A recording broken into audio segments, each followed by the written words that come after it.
What's goody, Shellitronnn here. You can call me Shells, and I'm back at again with a brand new video. And I'm gonna keep it a Bowberry biscuit. The race for the Panthers GM job is starting to slow down. It looks like we're getting down to the final few people who are really qualified to be the general manager of the Carolina Panthers moving forward, starting in the 2021 season. And in this tweet from Jonathan Jones from yesterday the 13th, he says Panthers are down to the final four for their GM spot. And those four dudes are Titan Director of Player Personnel, Monty Austinfort, the 49ers VP of Player Personnel, Adam Peters. There's the Chiefs Assistant Director of Player Personnel, Ryan Poles. And then the Seahawks VP of Football Operations, Scott Fitterer. All four of those are very interesting names, and a few of them already have connections to Matt Rule. But in this follow-up tweet from Jonathan Jones today on the 14th, he says, sources indicate it's closer to a final three in Carolina. Austinfort, Poles, and Fitterer, decision made by tomorrow. Tomorrow meaning the 15th, Friday of January. We might be seeing who our new GM is very, very soon. Now, you're going to also notice that Adam Peters is not on this list. A guy who I think that most Panthers fans thought would have the best shot at getting the Panthers GM job. He's very analytics driven. If Vegas was doing bets on this, I'm pretty sure most of the Panthers fan base would have put their money on Adam Peters. But in this next tweet from Scott Breer, things look very, very interesting. A name here that is focused on that most people did not have on their radar, because as you'll see, even the Panthers did not initially have him on their radar. Show the tweet right here. It says Seahawks co-director of player personnel, Scott Fitterer, is one to watch for the Panthers GM opening. Things escalated fast with him. Carolina put in for him late on Sunday PM. Zoom interview on Monday. He flew into Carolina Tuesday for an in-person interview Wednesday. Not quite verbatim, but it is what it is. Scott Fitterer, somehow, some way, was not a part of the initial wave of interviewees when we had 13 guys, brought in 2 more, and we had a whole nother wave of second interviews.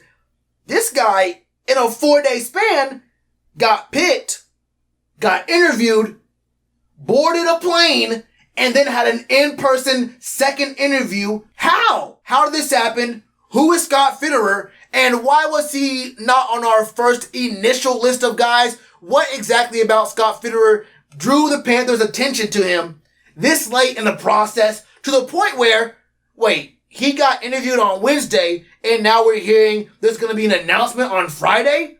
That means the decision's been made at least by Thursday today.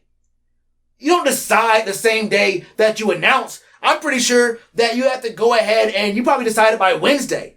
I'm certain that Wednesday the team already decided who it's going to be. Now, it could be Scott Fitterer. It might not be Scott Fitterer. But this very fast process right here has me wondering a few things. Number one, who is Scott Fitterer?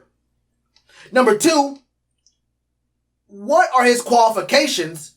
And number three, what exactly is going on with this very fast process and picking up and interviewing Scott Fitterer? What is exactly his connection with either Dave Tepper, Matt Rule? What is going on here? I get a little bit suspicious when I see dudes get this expedited, very fast treatment out of nowhere. Who is Scott Fitterer?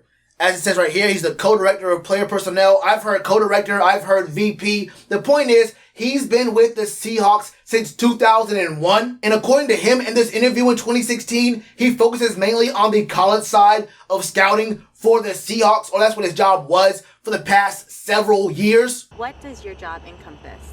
Well, we help oversee the college and pro department. My emphasis is more on the college, overseeing scouts, day-to-day operations, the draft, scheduling of scouts throughout the year. We start with about 10,000 names, and then throughout the summer we do summer tape, and we'll start whittling it down. And then after the season we'll get down to a few hundred names, and then from that process to our board right now we're about 180 names. And so we start at 10,000, get down to 180, and it's a pretty good process. The scouts do a good job working out, the entire senior list and figuring out who the prospects are and who can help our team. So that answers question number one of who is Scott Fitterer, but that also brings us to question number two of what exactly are his qualifications.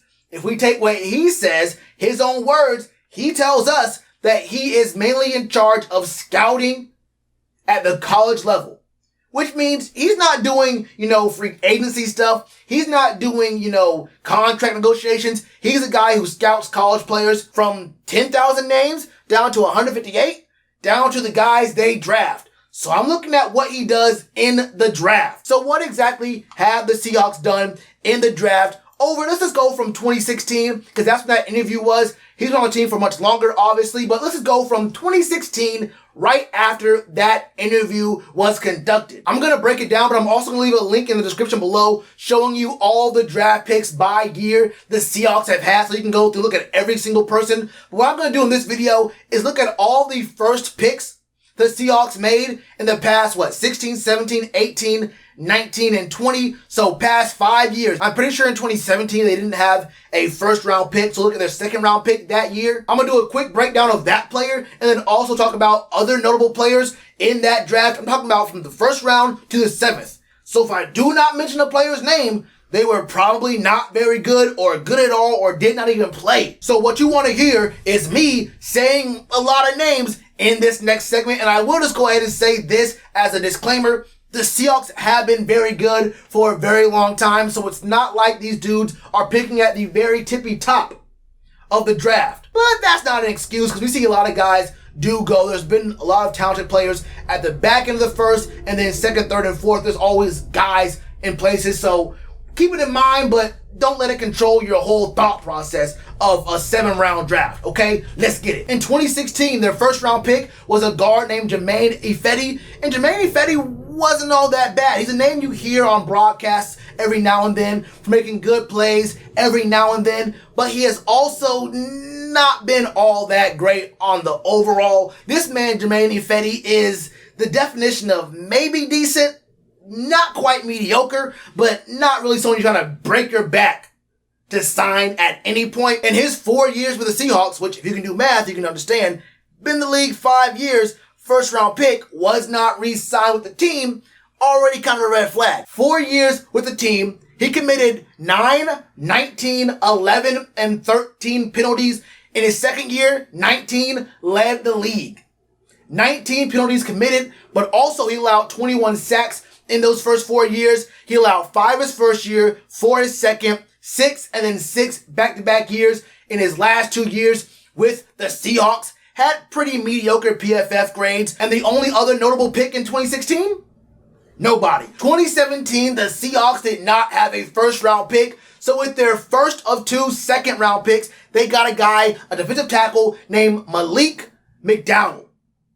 Now, Malik McDowell is a very, very interesting character here because in 2017 and in 2018, he was put on the non-football injury list, did not play a single snap for the Seahawks. Now, what were his injuries? He could have just got hurt. What exactly kept McDowell from playing in the NFL? Well, 3 months after he got drafted, this man got a head injury off of being on an ATV, got in an accident, got a head injury, did not play at all in 2017. Usually you gotta wear a helmet on the ATV. I don't know what's going on there, but it is what it is. Moving forward from that, in 2017 as well, he got a drunk driving ticket in Michigan. Then in December of 2017, he got disorderly conduct for an incident that happened in a club. I think he got in a fight in an Atlanta club, something like that, but he got arrested twice in 2017 while he was busy not playing a single snap for the Seahawks. He was in Atlanta in December when the Seahawks were probably still doing pretty damn good that year. 2018, he was waived and he was sued by the Seahawks for $800,000 for their signing bonus that they couldn't get anything out of him for because obviously he didn't play a single snap for him. But then in February of 2019, this man got arrested for assault, resisting arrest, fighting officers at a DUI checkpoint. And why do you think he was fighting officers, getting an assault at a DUI checkpoint? Obviously because he also got charged with a DUI. It was not his first time driving under the influence. He already just got cut by the Seahawks and he did all of that. But he didn't stop there. Months later, 2 months later, he was caught with a stolen F-150 truck. He was charged and sent to jail for a year. He had to do, 3 or 4 essays of 1,000 words. The judge gave him homework.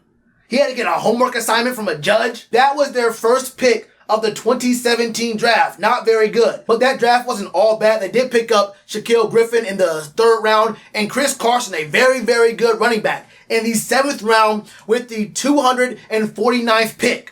Chris Carson has looked pretty damn good so far. I ain't gonna lie to you. 2 1,000-yard years, not this past season, but 2019 and 18. He's looked very, very good his whole career. I got love for Chris Carson. That was a good 7th round pick. 2018, they picked up Rashad Penny in the first. Now, Rashad Penny might be a name you recognize because at one point, Rashad Penny looked like he might be pretty damn decent. He was not. A 1st round pick running back with 0 starts.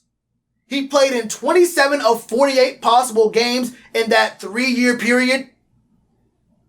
823 career rush yards, 5 career rush touchdowns in that 3-year period, keep in mind.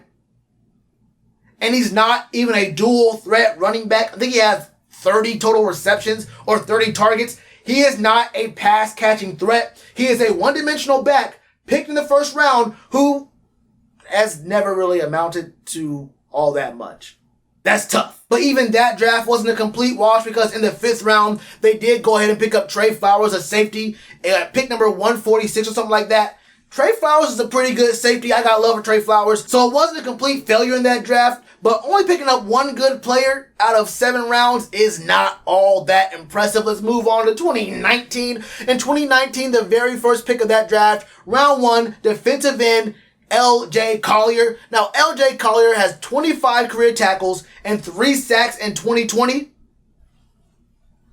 22 tackles this year, 3 tackles in his rookie season in 2019. I don't know what to say to you, man. He started no games in 2019, started every single game in 2020. Only putting up 22 tackles is not all that great. 3 sacks is all right. I can't lie to you, but if you're a 1st round pick, you probably want to do a little bit better. His snap count went from 14% to 48%.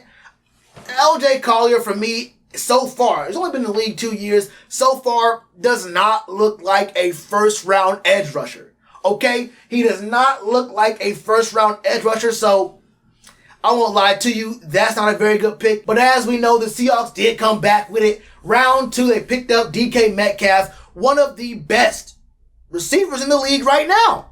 DK Metcalf was slept on because he was a big body dude who in the combine looked really stiff, like he couldn't run any routes. But DK Metcalf is a very, very good receiver. I won't lie to you, I had my doubts about DK. They went ahead and plunged on him, and they have not been very mad about that. Moving on to 2020, the Seahawks drafted linebacker Jordan Brooks. Now, Jordan Brooks did not have a very bad campaign in his rookie year. He only had 4 total games where he had over 50% snap count or 50% or higher snap count. So he wasn't really, in the game all that much, but he was not bad. He ran a 4.54 40, but his speed never really translated to his numbers. I don't know how many makeup tackles he had, or he had good angles and he ran down somebody who got past the corner or whatever. I don't know how many plays he made like that, but his speed didn't really translate to the stats, and he only was blitzed 8 times. And coming out of Texas Tech, he wasn't even considered a coverage linebacker. In fact, he was considered very bad in coverage. Scouts loved him as a spy, but no one said he was even halfway decent in coverage. So for him to only be blitzed 8 times and only get 1 hurry on the quarterback, those don't sound like good numbers for a guy who's a speed dude who has really good range. You probably want to see what he can do. I expect him to have a better year next year. It's too early to write the book on Jordan Brooks. I think he's on the up, and I would say that that's actually a pretty decent pick. A good pick. I'll say it's a good pick in the 1st round for the Seahawks. Other than that, they did trade up for Darrell Taylor in the 2nd, but Darrell Taylor ended up getting a titanium rod in his leg after his college campaign, and he did not play a single snap because of all the soreness he had during the offseason and training camp and all that. So you traded up for a guy you knew had a titanium rod in his leg, and he did not play a snap. That's really tough. Jordan Brooks was a pretty good pick, but then you use draft capital to get a guy who won't even play his rookie season, and you're still pretty much up in the air about when he'll play, how much he'll play, and how he'll look when he plays. That's not a very good look at all. And that's just from 2016. That's the past 5 years. I didn't say very many names, did I? And other names I did say, did I have very positive reviews of those guys? Of each and every one of those guys? I don't think so. I don't think so. And since he's not really in charge of free agency, I can't even back up and talk about, well, the Seahawks did sign this guy for free agency, or sign this guy to a very efficient and a very team-friendly deal, and I can say Fitterer looked good doing that. So far, the drafting ain't been all that great since 2016 when he had that interview. It is what it is, but Scott Fitterer looks to me like he probably ain't all that great at his job when it comes down to scouting at the college level. Not good enough to the point where I'm saying, let's make this man the GM of the Panthers for years to come. So this brings me back to my third question, or what I believe was my third question. Why was this man fast-tracked through the process? Turns out, him and Matt Rule share an agent, and whether or not you agree or disagree with following the money and cash rules, everything around me, cream get the money, dollar, bill, Rule, I won't lie to you, I'd rather Matt Rule take off the glasses with the nose and the fake mustache and say, whoop, it was me the whole time, I was a GM, I'm gonna be the GM moving forward, it is what it is, like a Scooby-Doo cartoon, you just take the whole mask off, it was Matt Rule the whole time! Damn, who would have guessed? The easiest mystery of all time, there's no meddling kids, we all knew the answer from the very, very start. Matt Rule, it was you from the beginning. You may as well keep doing your job now because Scott Fitterer is not on my list. Won't lie to you. That's how I feel about it, man. Where's y'all's head at? Let me know all your thoughts in the comments below. And you already know what to do with that like button. Cheers to you, appreciate the chance. Being told y'all I been the man. Being told y'all I had the gift. Tell a friend to tell a friend. Real ones gonna recommend. Count this as another win.